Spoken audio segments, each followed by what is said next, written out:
There's all kinds of changes happening within the real estate market concerning commissions. So I've been thinking about this a while because a good friend of mine is a great agent in Kansas City. And one of his clients was the plaintiff, who was the people who brought the lawsuit against NAR. It's been probably 3 years ago now. And so I learned about this a long time ago. And as soon as I heard about the lawsuit, I knew that they were going to win, right? The argument of like, why do I pay somebody to negotiate against me?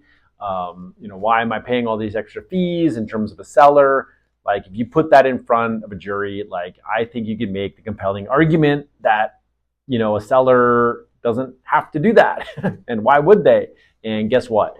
They won. So everybody is settled, and now August 17th was the official start of this new paradigm, which basically is a seller right now can choose to consider compensation for the buying agent, or they could say they're not going to consider it. And so there is a bit of a choice now for a seller to make.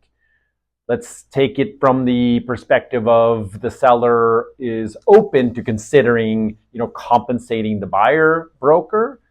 Why would you do that? Well, I think especially in our market area in San Francisco and in the higher sort of end of that market area, I do believe that buyers will still be represented by a buying broker.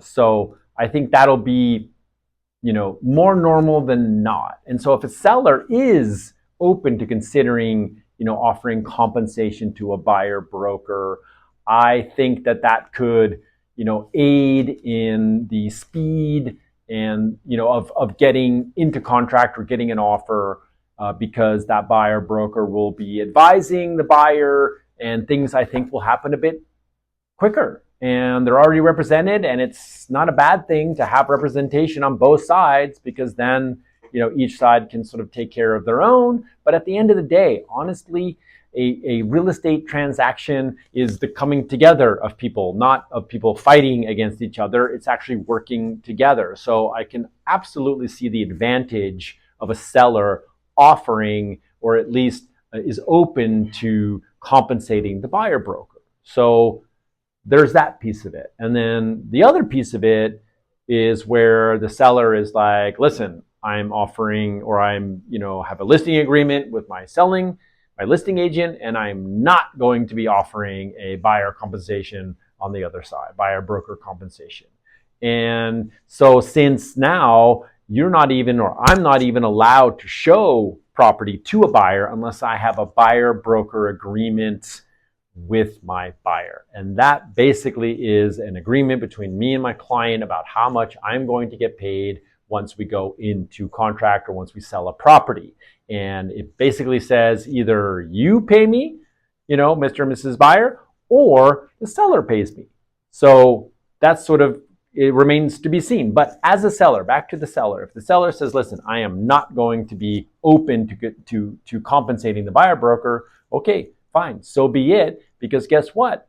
Those buyers now do have a buyer broker agreement with their buyer. So they can figure out how to pay their buyer broker. So, but, reeling it all back in together, like I can see both sides of it, like a seller not offering it and a seller offering it, or being open to considering offering compensation.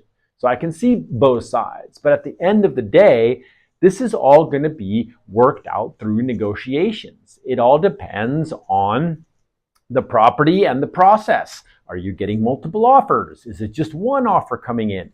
Is it going to sell quickly? Has it been on the market a while? So it just honestly depends on what you get in as a listing agent, sort of what the offer is, and then you negotiate from there. So I think it just will make things a little bit more, not complicated is not the right word, but I think the buyer broker compensation, that commission piece of it, will be negotiated more and more. And we're just going to have to see how that all plays out.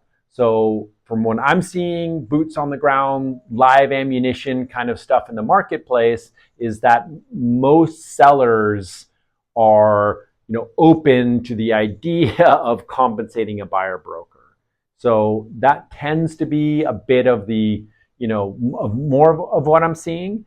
I haven't seen anybody sort of firmly say, no, the seller is not open to considering compensation, but it's still an evolving moment, and it's very, very new. I mean, it's been in effect for a month. So we're going to see sort of over time what the data shows in terms of compensating the seller, compensating the buyer broker, and how often that occurs, or how often the buyers actually cover the cost of their buyer.